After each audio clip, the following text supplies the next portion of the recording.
I'm Alan Mattamana, a partner with Fairview Capital. Thank you for joining us today. We're continuing our series of video interviews on the topic of diversity and inclusion in the venture capital industry. And today I'm delighted to be joined by Dr. Carmichael Roberts, founding managing partner of Material Impact Partners, which is one of the largest Black-led venture funds in the country, with a unique investment strategy, which we'll get into, focused on material science innovation. Fairview has been proud to be a limited partner with Material Impact in each of its prior funds. And with that, let me welcome Dr. Roberts, and thank you for spending some time with us today. Oh, my pleasure, Alan. Thank you for having me. Well, we've got a lot to cover today, so why don't we start at the beginning, Carmichael? Could you share some aspects of your personal story and background and the path that led you to the founding of Material Impact? My pleasure to do so. So if I go back in my background, I guess most people would probably start with school. I'm gonna go back a little further than that, even just a little bit here, because I think it'd be relevant if any young folks ever are looking at this, and it's important to say. So I grew up in New York. What's interesting is I was the first in my family to go to college, but I should also say my parents at a very young age got divorced. Both of my parents, who I love dearly. My father's no longer alive. And after that, I'd say I spent a period of time in my life not living with my mother or my father. I was, affectionately custody of the family, so to speak. And I say this in a really good way because I had a great childhood, but it was very unusual. I spent time living with my aunt or my uncle or my grandmother, back to my aunt, my uncle. Eventually, as I got older, I ended up back with my father, who got remarried, and from there. But it was a non-traditional thing that really shaped me quite a bit, because I think as an only child, as I was bouncing around and going from atmosphere to atmosphere, I had to be extremely observant and learn and understand people. And you really hone in. And I should also say, I don't come from a family with a lot of money. I also, for a period of time, lived in a situation on welfare, food stamps, support by the government, that sort of stuff. Again, don't cry for me. I had an awesome time at that time because I was well loved and had lots of friends. But certainly from an economic background that you wouldn't imagine, a straight line to what I'm doing right now. And from there, I would say I learned a lot, and also was in some pretty rough neighborhoods for a period of time until I ended up out in Long Island. I learned a ton, and flipped to the other side. I ended up at Duke University as a undergraduate, went straight through in grad school, and was on track to be a professor from that situation. So you talk about a contrast of things and the cross training and learning. And I think all of this sort of spills into who I am, how I think about my career. And in the sciences, I got my Ph.D. in chemistry with a focus on materials. And I'm sitting in Boston now. And what brought me to Boston is I was at Harvard. I was a National Science Foundation fellow. There were 30 of us in the country in chemistry. I don't know for sure, but I'm guessing I was perhaps the only one of color at that point in time.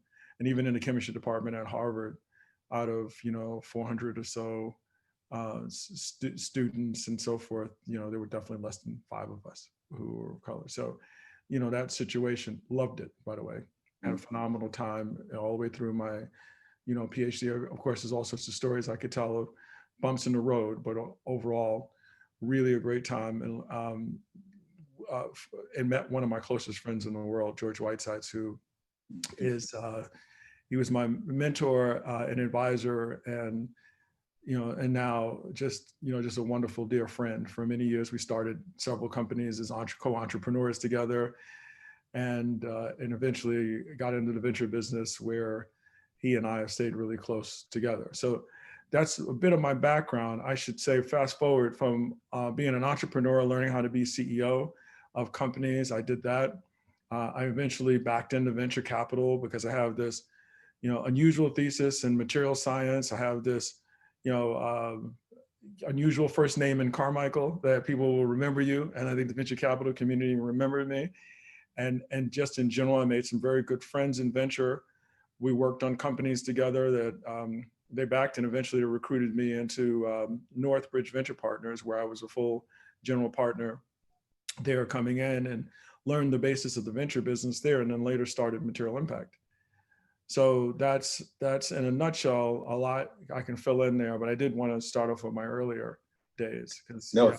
Thank you for that, Carmichael, and what a powerful story, and thank you for putting voice to it. You know, when we started to get involved with you, it was early on as you were thinking about kind of putting the initial plans around Material Impact together. And one of the things that struck me was just the sheer size of that investable opportunity as I learned more about what you were doing. And that was certainly true pre-pandemic.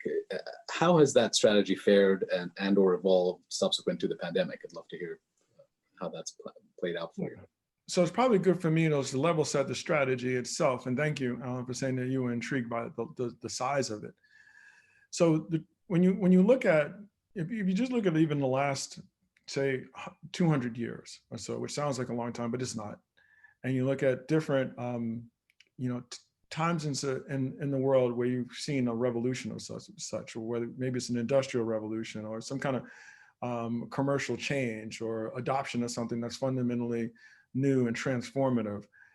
If you look really carefully and look at some of the best products, many of them were designed around material science, where the thing that made the product really unique was something in the material itself and what it's made out of, or how the product was engineered out of a certain material, how it maybe manufacturing is a part of it. But materials are at the root of a lot of the innovation that sits in these major junctures.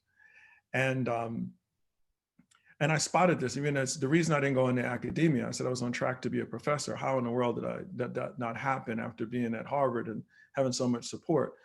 Well, the thing that I noticed in the environment was, as few professors that may have been out there trying to do some of the things I was thinking about doing, there were even fewer entrepreneurs and therefore even less venture capital money going after things that were outside of, say, biotech. Biotech was getting money at that time, but things that today are starting to get financed quite rapidly, things in agriculture and food and certain components of electronics and wearables and AI wasn't even a thing at that point in time. With, these are categories that it was just a scarcity in entrepreneurs and therefore venture capitalists and therefore money around them. But yet what I just told you around innovations at these major industrial, crossroads that created whole areas of industry had so much steeped in material science. And that was the opportunity that got me to decide to pause on academia and to actually become an entrepreneur and work with my academic, community that saw me as one of them. I had academic offers to go to different places, but they saw me as part of their community. And instead I said, instead of me coming on faculty with you, you know what I'm going to be? I'm going to be your collaborator and help you understand how to translate your so powerful technologies into products and build businesses. And stitch small companies to large companies and hopefully get large companies to get access to this. And that was the ecosystem that I built as an entrepreneur and later as a venture capitalist, and today as a managing general partner, where that's the focus. Now, Alan, you asked a question about today, like literally today in 2020, what am I seeing? Well, one of the things that is inherent to the kinds of products and companies that I'm alluding to are that the problems are real world problems. So they're the kind of things that no matter what's going on in the world, those problems don't go away. And we know we're in a really unusual moment now, where the first time in everybody's lifetime, anyone who's alive right now, we're experiencing a pandemic. There's no blueprint for that. But I'll tell you, topics like climate change, they don't change. They don't go away because you're in the middle of a pandemic. We're going to get a vaccine. Well, I guess we have vaccines being approved. There's no vaccine for climate change. There's no vaccine for trying to feed the planet. The need for clean drinking water hasn't gone away. Health issues haven't gone away. And so these are all topics that, in fact, when other things can get put aside, because you need to focus in 2020 on what matters, those are the things that don't get put aside. So your question about, what am I seeing today? I'm seeing, interesting enough, an even sharper focus where on some of these real world problems, where I'm seeing entrepreneurs who maybe traditionally would have worked on less mission critical products that aren't really about keeping the world healthy, fed, safe, warm, secure, empowered. I'm seeing those entrepreneurs come over and want to work on these topics and give me a call up and say, hey, Carmichael, I sold my company doing this particular thing. The next thing I want to work on are the kind of things that, that you are working on. And my partner, Adam, he sees the same thing, as do my other partners as well. Great. Well, you obviously have a long career in venture capital, Carmichael, dating back, as you referenced, to your time at Northbridge. So coming to the topic at hand, what is your perspective on the current, I'll call it, heightened awareness in the venture industry regarding lack of diversity among entrepreneurs and frankly among capital allocators as well? Yeah, so, I was, I spent a period of time on the board of the National Venture Capital Association, which, as you know, is our main trade organization. And as on that board, I was one of the co-chairs for what we at the time called, diversity and inclusion. And, it gave me a chance to not only, think about a problem, and that's also an opportunity, by the way, not just a problem, where the lack of diversity sits from looking at it from the standpoint of my own walk in life. But it gave me a chance to really see what my colleagues, many of whom I have a tremendous amount of respect and admiration and love for, how they were sort of seeing things and trying to learn. And this was, three years ago. So this is obviously pre-2020 now, where we've got such a focus that was catalyzed by the murder of George Floyd, and then some. And I could feel then that the industry was very much aware, but still struggling, very much aware, I think very sincerely wanting to help impact change, but still struggling a bit around, that's to say the least, a bit around how best to do it, how best to have an impact. And I would say it wasn't just, it was the diversity across the board. It wasn't, I think today there's a large as it should on Black people based on what's going on, but this was even more broadly diversity. And I was hopeful at that time, because I could see the genuineness, genuineness in people and their intent, even though it's a complex problem to solve. And one of the reasons I was hopeful is I could start to see, just like the businesses that I'm in with material impact and keeping the world healthy, fed, safe, warm, secure, empowered kind of stuff, that I don't do that just as a philanthropic endeavor. I do it because it's good business, and you could build really big businesses. And what I started to see more and more is that people began to really believe that getting divergent thinking around the table as you consider solving problems and taking your businesses on a more global footprint with just good, smart businesses, make for better platforms. So if you come into 2020 and you get thrown, for lack of a better term, a curveball, like what you have with the pandemic, and then followed by that, what we're seeing in this country, where we're having to focus on the issues around race in this country, people are scrambling to try and to get their heads around it. And if you have a homogenous group around you, it's hard to get your head around that, and it's frustrating. But if you have diversity there, you have a much better shot.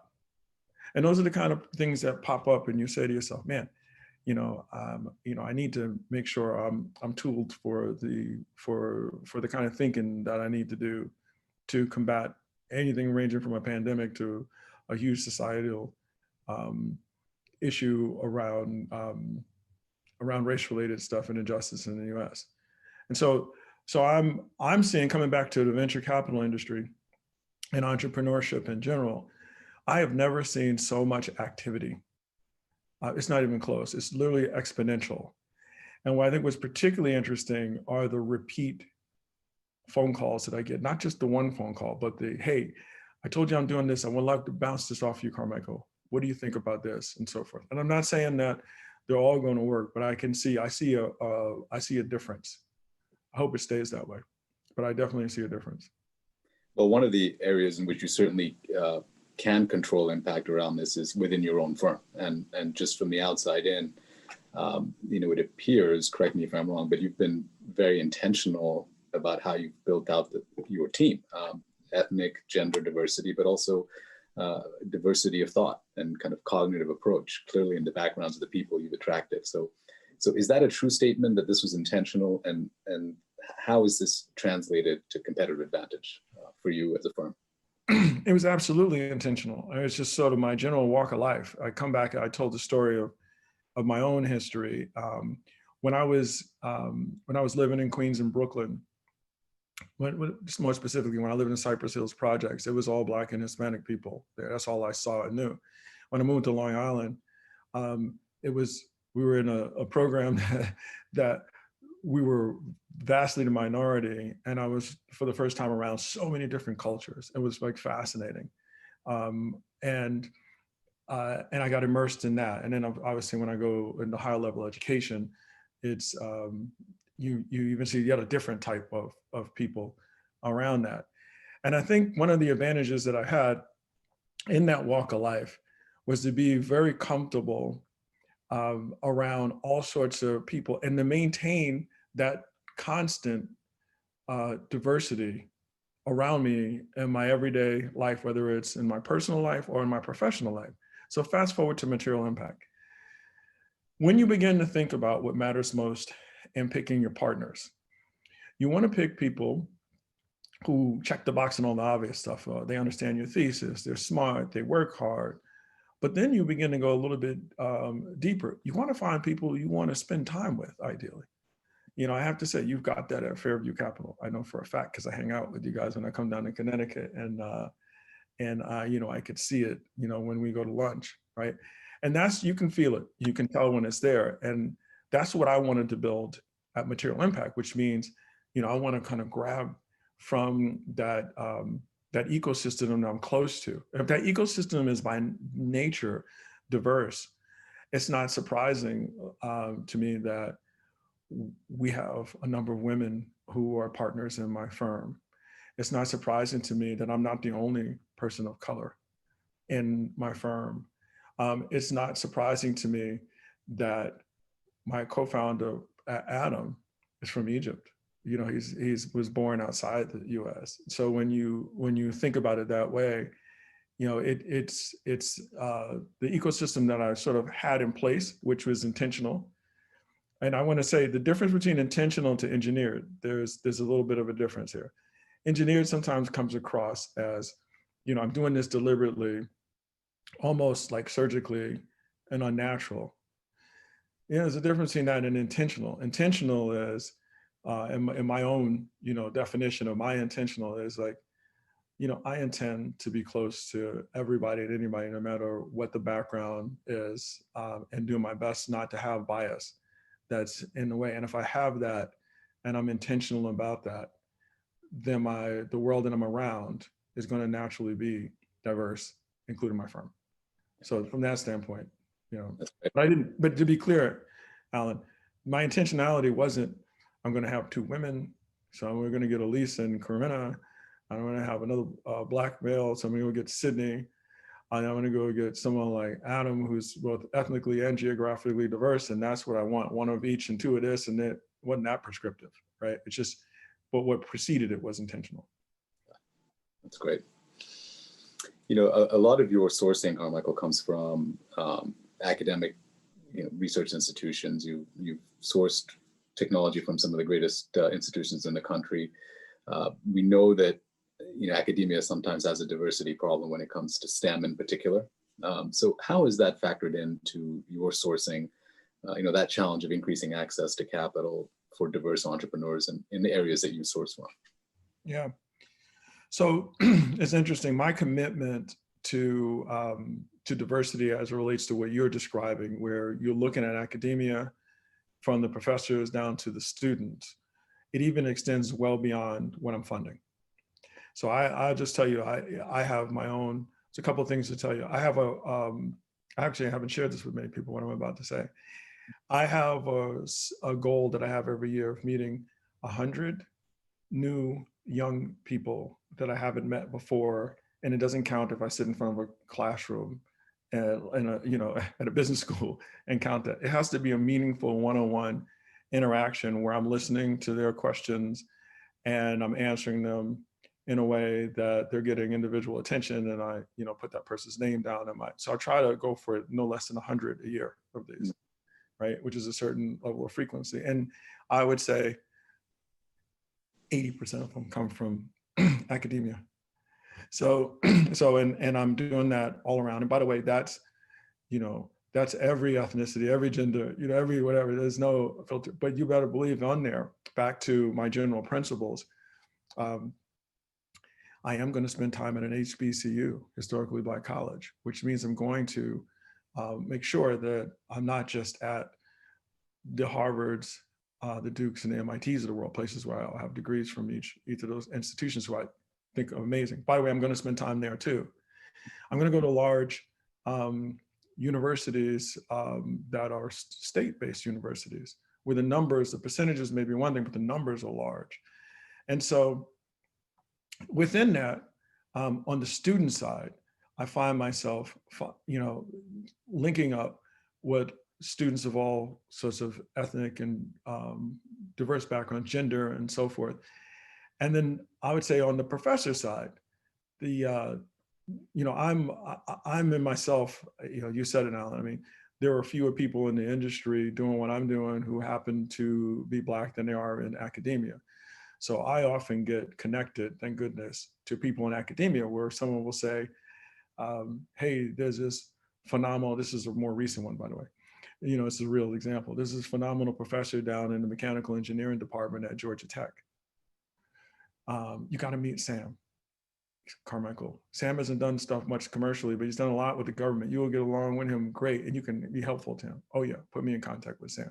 So, Sam and I talked in October, and I'm always shocked to say, how did I not, Sam, I can't believe I didn't know you were there. It's a big deal that you're in a top 5 mechanical engineering department and you're the chair, right? And he's happens to be a person of color. Or, I can, on the side of women, for example, let me go back to my alma mater, Duke. Valerie Ashby, who is the Dean of Arts and Sciences at Duke, was the chair of the chemistry department at UNC Chapel Hill. And so she's a scientist by background. And now she's a tremendous administrator. And I spend time, talking to Valerie about, sometimes we'll talk about science, sometimes we'll just talk about life and students. And she knows so many folks in the industry that in the academia, where she can connect me. So I find more on the professor side, I'm a lot more visible these days. Mm-hmm. And so in honest, people know I'm interested in meeting folks from all sorts of backgrounds. So in particular, please do connect me, and don't be shy to connect me to someone who happens to be a woman or happens to be a person of color. So I see quite a few. But it's I'd say the numbers are still where there's a lot more that needs to be done to increase those numbers as well. So it's still very challenging. It's still very thin. When you raised Material Impact Fund 1, Carmichael, you had come out of a successful 10-year plus career at Northbridge. To take yourself back to that time, and particularly for some of the other diverse GPs who might be listening in, talk about that fundraising process. What was it like as a diverse manager raising capital from institutional investors? I think just in general, raising a first fund is hard, even if you happen to be a white male.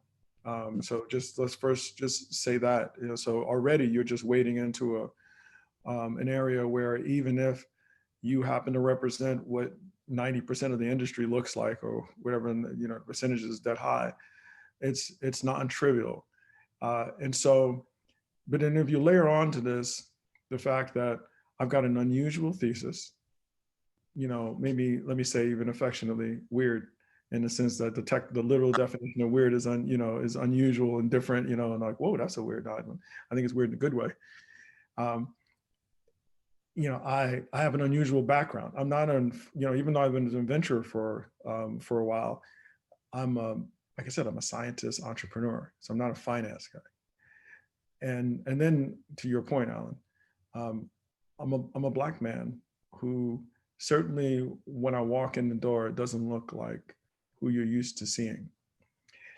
And everybody, including myself, has bias. Anybody who tells themselves that they don't is not being open-minded and objective. Everybody has bias. So, depending on your bias could be one thing or another, it could be worse or better, but you have preconceived notions and you have bias. And I can't imagine that when I was out, describing what I'm doing, that I was central casting for what someone would imagine. So like I said, it would be hard enough as is. So I had a lot of things that one would pop in their mind and say, that's got to be hard. Now, let's also look at the positive side. I worked at a wonderful storied firm that had a tremendous reputation, especially in its early days at Northbridge. My partners at Northbridge, the majority of them backed me in my new fund. And I'm so thankful for that. Some of them are extremely good friends today, and I'm really thankful for them, and I have a lot of love for what they did in teaching me the venture business. I had LPs that were in the Northbridge portfolio who knew me and supported me, which I know went a long way in giving some validation. But as you know firsthand, my friend, because I came to Fairview and talked to you, that when we started talking, I needed to get a few firms to hold on to my thesis and hold on to who I was. Adam was a brand new GP. It was his first time doing this business. And it took me a while to raise that fund. You were part of the first close, which, at that time we were talking about raising $70 million and we wanted to close on 30. And you were a handful of new relationships that we got. That was hard. I mean, that was really hard. And what scares me a bit, and then just to complete the story, we ended up, surpassing our cap. It took us over 2 years, and we ended up at $110 million fund when we had $70 million target and technically $100 million soft cap and that thing. So the story ended great, but I like to tell people the reality, which is that was a slog, which actually made me think about if someone with my background and set of credentials had that hard a time and it ended up great, what does that mean for all of those who may not have the academic background that I had, an entrepreneurial background, and the opportunity to be a GP at a large firm and establish those relationships and learn and prepare for doing that? Pretty difficult. And so I felt fortunate, but I also felt very humbled in that, wow, this is non-trivial. Well, thank you for your candor on that front, Carmichael. I don't want to let you go without giving you an opportunity to talk about breakthrough energy. Just on the face of it, what an incredible opportunity to have impact in kind of the small I sense of the word. To talk about it. How did it come about? Where are you with the initiative today? So I would say it's pretty amazing that if you think about a topic like climate change, and quietly, it feels quiet compared to what's going on in the pandemic, which has got a much louder, understandably, louder noise to it right now. Climate has gone from just 2 or 3 years ago being debated by politicians as to whether or not they want to even have it as part of what they want to address, in some cases denying it. Now it's turned into I'm going to argue with you about how I'm doing more about climate than you are, almost across the board, right? But if you back up just 10 years ago, when the first push around clean tech, call it 10, 15 years ago, was like the rage, and people were looking at the early times of doing renewable. It was a really kind of an odd, cool kind of thing, but felt almost probably to some like a cool fad to get in and out of. And I don't think people, even though they understood that the world has some major issues potentially around its cleanliness and its climate, they weren't as woke, if you will, as things have been in the last 3 years. And at that time, fortunately, there were quite a few people who were woke, who were trying to put money and true effort around the concept, and that was mainly around clean tech and renewables. And one of those people at the time, if you look at his level of participation as an LP, was Bill Gates and Bill Gates's office, and some firms out there who were even today still extremely good firms committed to the topic. Also, were the beneficiary of money from him, but also raised money from other places. And by and large, they would all agree that what they intended in that investment didn't turn out exactly the way they wanted, but they stuck with it. And so breakthrough really is, I would call it like the 2.0, or the next version of how one goes about addressing something broad like climate. So you can look this up, this is public info. It's spearheaded by Bill Gates and himself in his office. He did a wonderful job of pulling together, call it 30-ish other people who were high net worth, highly visible business leaders all around the world, who first came together in the form of a coalition before they put any money in, and committed to putting in their time, their energy, and their brains around how do we kind of begin to address climate. Then they pulled together $1 billion fund. And I was very fortunate to be one of 2 people who were recruited in as a 2-person investment committee to help figure out where those monies get directed around taking technology and using it as an opportunity to be part of, if not the major part of, solution towards climate. And it's like you said, that came right on the heels of me raising Material Impact, that this opportunity came about. And it's a perfect combination in terms of the way I'm spending my professional life. Material Impact, which encompasses so many broad topics, but that many of which fall outside the scope of climate. And then Breakthrough Energy, which is a pure play climate fund, with a phenomenal team there. That's I think rapidly building a reputation as one of the top climate related funds in the world. That's great, and certainly see the areas of great synergy between those two efforts. I think that's a wonderful note to conclude on. Carmichael, thank you so much for spending time with us today, for your insights. We at Fairview value our partnership with you and the Material Impact team, and we value what you're doing on the diversity and inclusion front in the venture industry. So we look forward to your future success. Hey, thank you so much for not only this opportunity today to tell a little bit of my story, and hopefully it serves to motivate all different types of people. But I have to also thank you for, again, being one of the first firms to, again, step up really quickly to our second fund, just like you did in the first fund. And even greater by bringing us along even more capital to show your conviction. So my thanks to you and all your partners as well. Thank you, Carmichael. And thank you everyone for joining us today.